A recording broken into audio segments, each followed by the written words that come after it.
Saya maju di sini.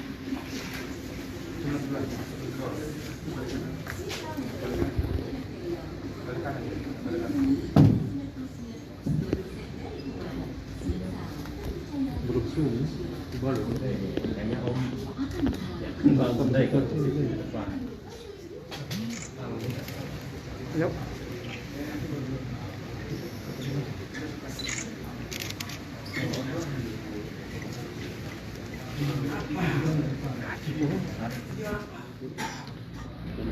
Baik, selamat sore rekan-rekan media.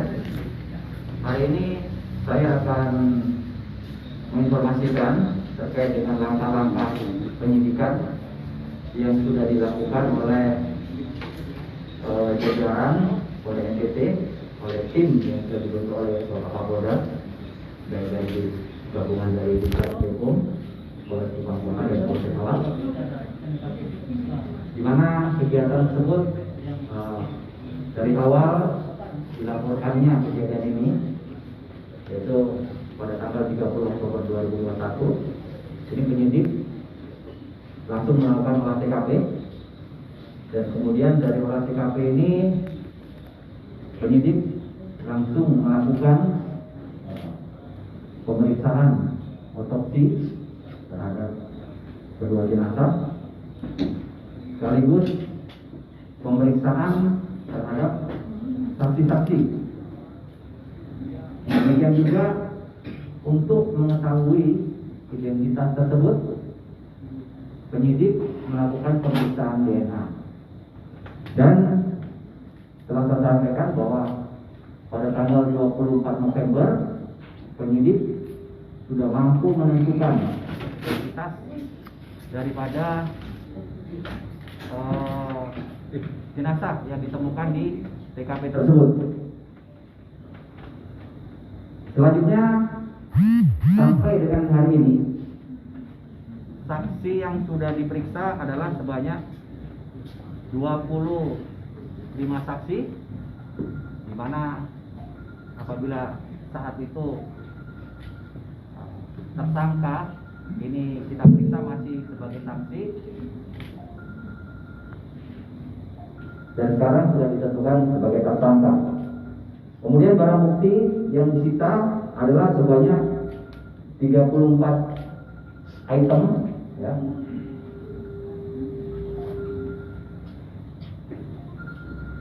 Dari alat bukti yang sudah diperoleh dan dikumpulkan oleh penyidik, maka pada tanggal 1 Desember 2021 penyidik melakukan gelar perkara, dan kemudian saat itu dari hasil gelar perkara tersebut ditetapkan seorang tersangka, dan kemudian pada tanggal 2 Desember 2021 berdasarkan surat perintah penetapan garing 58 12 Romawi 2021 Ditkrimum tanggal 2 Desember 2021, maka status RB yang tadinya diperiksa sebagai saksi ditetapkan sebagai tersangka. Dan kemudian setelah keluarnya surat penetapan tersangka tersebut, dikeluarkan juga surat perintah penangkapan. Berdasarkan surat perintah penangkapan 49 12 Romawi 2021 Ditkrimum tanggal 2 Desember 2021. Setelah dikeluarkannya surat perintah penangkapan dan penyidik akan melakukan penangkapan, jadi saat itu penyidik sudah melakukan monitoring di kediaman atau di tempat di mana saudara RB ini berada. Tapi kemudian ternyata berdasarkan hasil keterangan yang dia sampaikan dengan penyidik, dia merasa gelisah, tidak bisa tidur, dan merasa dirinya tidak tenang. Sehingga kemudian tanggal itu juga sekitar pukul 12.00 WITA yang bersangkutan datang secara sukarela ke kantor Ditreskrimum Polda NTT dengan didampingi keluarganya. Jadi perlu saya tekankan rekan-rekan bahwa penyidik sudah menetapkan sejak tanggal 1. Ya, kemudian tanggal 2 sudah ditetapkan, dikeluarkan surat penetapan, dan kemudian tanggal 2 tersebut juga dikeluarkan surat perintah penangkapan. Dan siang harinya tersangka RB ini secara sukarela mendatangi kantor Direktorat Reserse Kriminal Umum Polda NTT.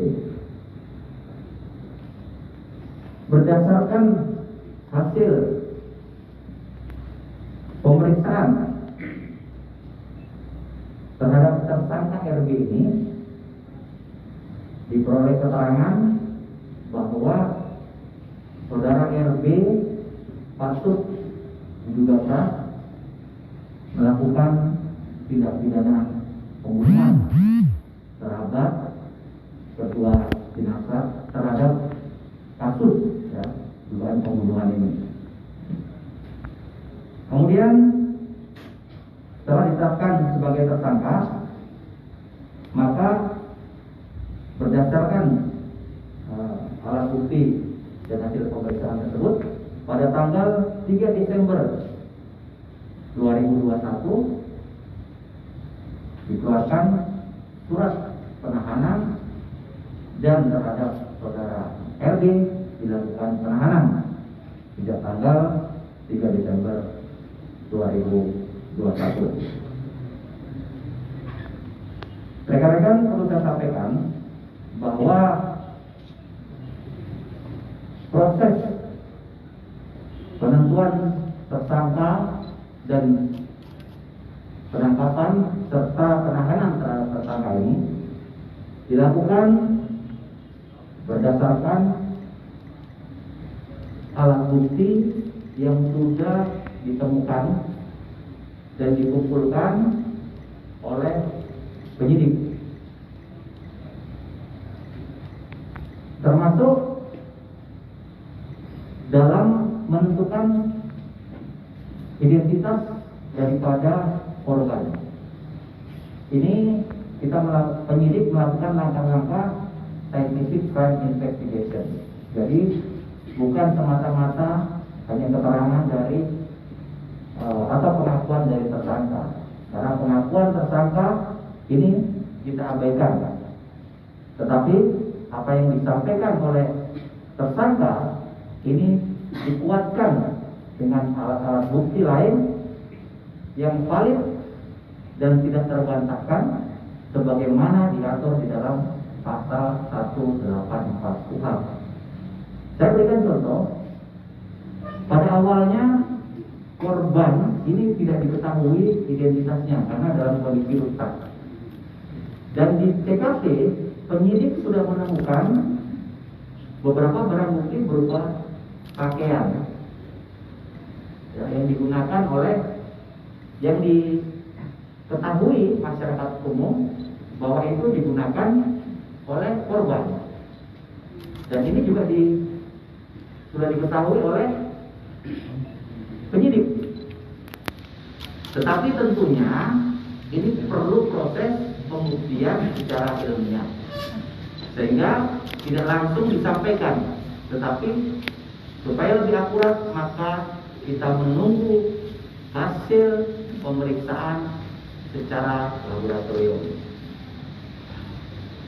Dari barang bukti yang ada, dari pemeriksaan forensik, otopsi, dari keterangan saksi-saksi, termasuk pemeriksaan DNA, maka barulah penyidik dapat menyampaikan dan menentukan siapa identitas daripada kedua korban tersebut. Tentunya dalam proses ini penyidik tidak hanya kemudian berpuas diri, tetapi masih tetap terus melakukan cross check antara keterangan dari tersangka dan alat-alat bukti yang sudah dimiliki oleh penyidik. Ini sebagai bentuk bahwa proses pembuktiannya ini tidak hanya berdasarkan apa yang disampaikan oleh tersangka, tetapi betul-betul berdasarkan alat bukti yang valid, ya, kemudian dapat dibuktikan secara ilmiah. Selanjutnya, ke depan penyidik akan melanjutkan kegiatan penyidikan, akan melakukan pemeriksaan lebih dalam lagi, dan kemudian melakukan rekonstruksi, konfrontir antara saksi dan pihak-pihak ini untuk memberikan kepastian lagi tentang pembuktian daripada permasalahan atau kasus ini. Rekan-rekan, perlu saya sampaikan juga bahwa kita seringkali saat ini melihat banyaknya informasi yang berkembang di media sosial. Ya, ini tentunya hal yang menjadi sebuah sinyal bagaimana atensi dan dukungan dari masyarakat terhadap penanganan kasus ini. Dan Polda NTT terbuka terhadap setiap masukan selama itu informasi valid dan akurat, maka mari kita sama-sama lakukan pembuktian dengan harapan kita betul-betul bisa menyajikan alat bukti yang memiliki nilai, sehingga nantinya dalam pembuktian di persidangan ini memiliki nilai pembuktian yang kuat, bukan hanya sekedar informasi yang kemudian justru menyesatkan, bahkan menghambat proses daripada penyidikan ini. Jadi pada dasarnya Polda NTT menerima masukan dan informasi selama data dan informasi tersebut valid, silakan. Dan ini akan kita jadikan sebagai bahan untuk kita uji secara bersama-sama. Berdasarkan hasil penyidikan, baik itu pemeriksaan saksi serta alat bukti yang lain, maka terhadap tersangka RB ini disangkakan pasal 338 KUHP. Saat ini tersangka RB sudah ditahan di rumah tahanan oleh NTT sambil menunggu kelengkapan dari berkas perkara dan melengkapi proses-proses selanjutnya dalam rangka pendalaman kasus ini, sehingga kasus ini dapat kita ungkap secara tuntas. Saya rasa itu yang perlu saya sampaikan. Pak Kabit, ada mungkin motifnya Ya. dari saksi yang diperiksa apakah ada mengarah ke tersebut? Ya, baik. Jadi saya sampaikan tadi bahwa di awal pemeriksaan ada 23 saksi yang kita periksa. Salah satunya adalah saudara RB yang saat ini sudah ditetapkan sebagai tersangka dan sudah dilakukan penahanan. Kemudian Motifnya apa, Pak? Motifnya? Pembunuhan ini apa? ya, Motifnya? ya baik. Jadi untuk motif daripada pembunuhan ini, sementara penyidik ya masih melakukan pendalaman untuk melakukan cross check lagi dari keterangan tersangka serta alat bukti lain, termasuk barang bukti digital berupa handphone dan GPS di kendaraan yang digunakan oleh tersangka RB ini. Kalau besi gali dan skop ini punya siapa, Pak? Ya, baik. Jadi besi gali, skop ini berdasarkan berita acara pemeriksaan terhadap saksi-saksi, ini adalah alat yang digunakan oleh tersangka RB untuk menggali lubang tempat di mana kedua jenazah itu kemudian dikuburkan. Apakah dalam penguburan mayat itu RB melakukan sendiri atau ada orang lain di belakang RB? Ya. Jadi sementara dari hasil pemeriksaan, alat ini memang dipinjam dari seseorang, ya. Dan berdasarkan keterangan memang tersangka pun mengakui bahwa ini dipinjam dari seseorang. Dan hal tersebut masih kita dalami lagi untuk, saya sampaikan tadi bahwa kita masih lakukan proses. Yang dari Sebelum di tempat kejadian perkara sebelum di tempat ditemukannya jenazah itu berasal dari mana? digali sampai Ya, baik. Jadi berdasarkan keterangan dari saksi, ya, kemudian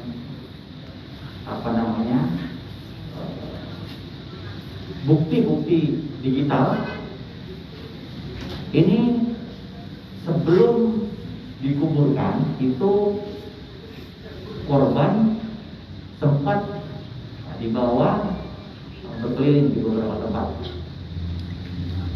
sebelum kemudian dikubur di tempat tersebut. Apakah dimungkinkan ada penambahan tersangka baru? Ya, baik. Atau tersangka tunggal? Ya, jadi perlu saya tekankan, saya tegaskan kepada rekan-rekan bahwa dalam menentukan tersangka harus disasarkan pada alat bukti, ya, sebagaimana diatur di dalam pasal 184 KUHP. Sehingga sampai saat ini masih satu orang, saya tekankan lagi, baru satu orang yang ditetapkan sebagai tersangka. Ya, jadi saya tekankan lagi, karena pemeriksaan penyidikan berkaitan dengan alat bukti yang ada, maka sampai saat ini baru satu tersangka, baru satu orang yang ditentukan atau ditetapkan sebagai tersangka. Nah, tentunya ini kita tidak hanya berhenti di sini. Ini akan tetap dilakukan pendalaman, yaitu melakukan pemeriksaan cross check terhadap alat bukti, ya, dengan keterangan-keterangan dari tersangka, termasuk nanti langkah-langkah seperti yang saya sampaikan tadi. Demikian, nanti baru kita lihat ke depan. Penerapan pasal ini apakah sudah final atau dalam pemeriksaan nanti ada penambahan pasal? Kita masih, proses penyidikan masih berjalan, ya. Proses penyidikan masih berjalan, kemudian masih ada langkah-langkah penyidikan yang harus dilakukan. Kita lihat nanti. Kita tidak bisa berandai-andai, ya. Kita tetap mengacu kepada fakta hukum dan alat bukti yang ada. Pak Kabit, apakah beliau membunuh lebih dulu ibunya atau anaknya? Gimana? Apakah beliau itu membunuh ibunya lebih dahulu atau anaknya lebih dahulu? Ya, baik. Jadi ini yang masih kita dalami lagi terkait dengan pemeriksaan ini. Saya minta ini bersabar ya. Yang jelas untuk tersangka berdasarkan alat bukti yang ada sudah kita lakukan penangkapan dan penahanan.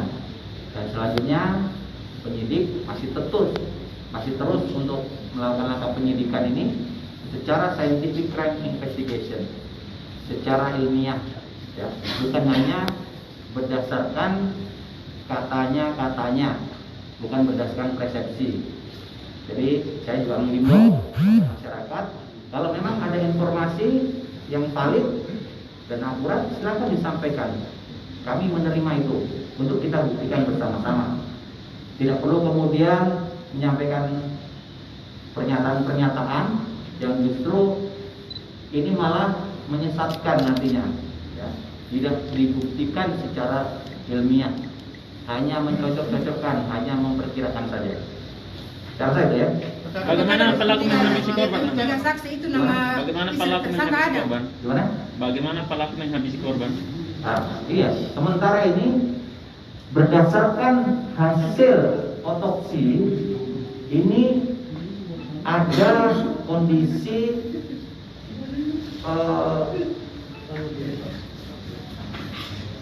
mati lemas, ya, mati lemas, dan ada indikasi pembekakan, gitu. Ya, jadi itu berdasarkan hasil pemeriksaan otopsi forensik. Karena saja, Apakah dari berencana, Pak? Gimana? Mungkin masih pembunuhan berencana, kan dia keliling dulu, Ya. pinjam ini besi gali, Ya, jadi ini masih dalam proses penyidikan yang lebih mendalam lagi. Ya. Saat ini saya tekankan lagi bahwa saat ini baru satu tersangka yang ditentukan, ya, yang ditetapkan, dan pasal 3338 yang dikenakan. Ini masih terus berjalan penyidikan ini, ya, masih melakukan cross check antara alat bukti yang kita terima. Nah, ini nantinya akan menguatkan lagi, ya, bagaimana penanganan kasus ini secara tuntas nanti. Ya, saya rasa itu Kalau Cukup, ya? pelaku Pak, hubungan apakah pelaku dari dengan tiga korban, saksi yang ada? hubungan pelaku dengan korban, para korban, gimana? hubungan antara pelaku Ya, dengan korban. ini masih tetap kita lakukan pendalaman lagi, ya. Artinya ayah kandung dari korban. Ya. Itu yang saya katakan tadi bahwa semua harus kita lakukan pembuktian dan itu masih tetap berjalan. Ya, harus sabar. Baik, Kalau itu ya. dari 23 saksi itu apakah nama istri dari tersangka ada atau tidak? Ya, sementara 23 itu adalah orang-orang yang menurut penilaian, ya, hasil penyelidikan daripada penyidik memiliki nilai untuk dimintai keterangan, ya. Saya rasa itu. Apakah saudara Ira tidak terlibat? Terima kasih ya. Mundur.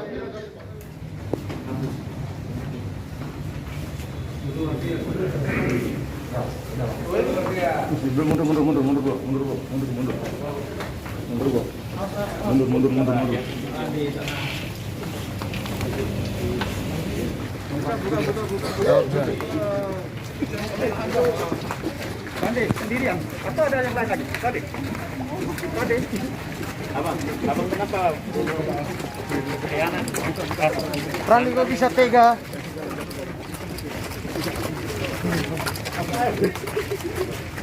Itu anak kandung kan? Rani, anak kandung ya?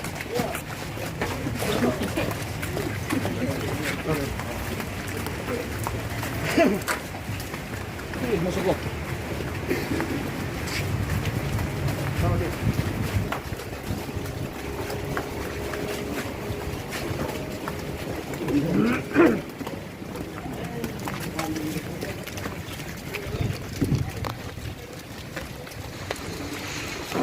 Oke, Pak.